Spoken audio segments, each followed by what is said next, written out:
Near record heat today, officially at PBIA. We managed to hit 89. The record was 90, set back in 1900. Yeah, it's way too hot for this time of year. 75. The morning start, we should be into the upper 60s on the average. A few isolated showers still hovering on the eastern side of Lake Okeechobee this evening, especially from Pahokee to Canal Point back towards Sandcut. Then we cross into Martin County, just north of J&S Fish Camp. A little heavier downpour there. Some gusty winds around 30-35 miles per hour on that side as we move in towards Okeechobee County. At least the clouds and the rain giving us a break from the heat because it is super hot out there. 78, Sebastian 82 in Port St. Lucie, Stewart, Hobe Sound, Okeechobee, and also in Indiantown. It looks like the popular temperature around the Treasure Coast. And then as we head into the Palm Beaches, everyone into the low to mid 80s, especially right along the coastal sections. We're still warm in Wellington, 85 for you, 84 in Atlantis, 83 at Lake Worth Beach at the pier there, and up towards Jupiter to Cuesta into the lower 80s as well. I know, way too hot for this time of year, and the humidity's back. It's not going to go anywhere until the weekend. I'll explain why just a little bit.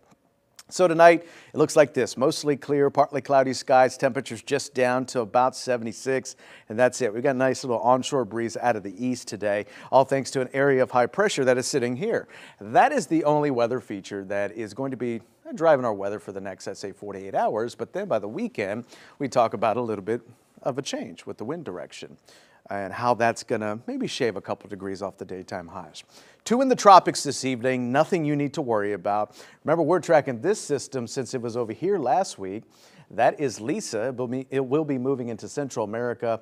Big rains for that area. Not going to be a threat for us. And then we have newly formed Martin that formed earlier today. That's sitting way up there in the open Atlantic. And that's also going to move towards the north into some cooler waters.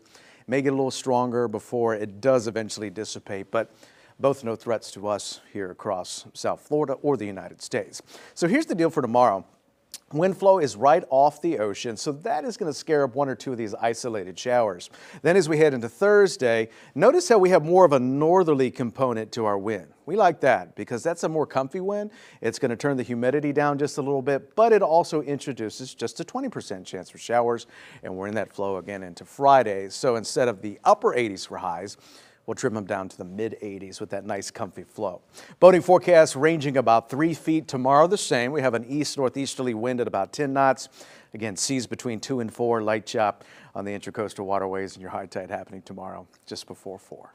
Here's a look at South Florida, certified most accurate. Another warm day tomorrow, 87. We should be into the lower 80s. Then 85, 84. Here's what I mean with that wind coming onshore, a little comfortable. We're only in the mid 80s, overnight lows into the lower 70s. And then as we head into next week, some tropical moisture moves in. It gets a little breezy at times. So that'll also keep the temperatures in the low 80s. But look at those rain showers at about 40%. Shane?